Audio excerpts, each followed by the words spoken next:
متابعي قناة رجاء ستارز، مرحبا بكم معنا في هذا الفيديو جديدة اللي كتجي قبل من الماتش اللي غيجمع ما بين فريق الرجاء الرياضي وشباب السوالم.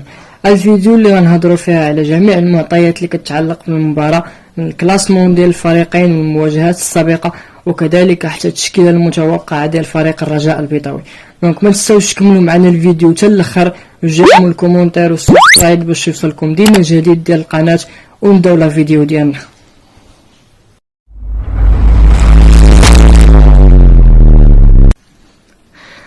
الرجاء غيواجهو نهار السبت شباب السوالم مع الربعة ملعب البشير بالمحمدية، لأن شباب السوالم باقي ما كيستقبلش في المدينة ديالو لعدم جاهزية الملعب. المباراة اللي غادي تدور بشبابيك مغلقة.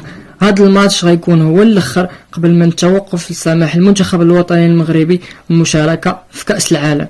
يعني أن فريق الرجاء البيضاوي خصو ضروري يحقق 3 النقاط باش ينهي هذا الربع الأول بنتيجة إيجابية، ويحاول يطلع ل5 المراكز الأولى ويعوض ما فاتو من النقاط. الكلاسمون ديال الفريقين بجوج كنلقاو ان فريق شباب السوالم في المرتبه الرابعه مناصفه مع الفتح الرباطي ب 12 نقطه، فيما فريق الرجاء البيضاوي ب9 نقاط في المركز العاشر. ويعني ان 3 النقاط اذا ربحتهم فريق الرجاء البيضاوي غدا غيكون عندهم صدى ايجابي وغادي يطلع للمراكز 5 الاولى. المواجهات السابقة ما بين الفريقين ماشي كتار، لأن شباب السوالم يلاه العام اللي فات باش تصعد القسم الوطني الأول، وانتهت المقابلات بجوج في الموسم الأول بانتصار فريق الرجاء البيضاوي في الذهاب 3-0 وفي الإياب بهدف ل0. ومن غرائب الصدف أن الإياب كان المدرب ديال فريق الرجاء البيضاوي هو بشعيب الماركي اللي كيشغل منصب مساعد المدرب ديال شباب السوالم مع زكريا عبوب المدرب الرئيسي. اذا عندنا جوج الرجاويين اللي كيعرفوا الستيل ديال فريق الرجاء البيضاوي مزيان، وكيحاولوا ديما يطبقوا فريق شباب السوالم اللي كيلعب كره مزيانه.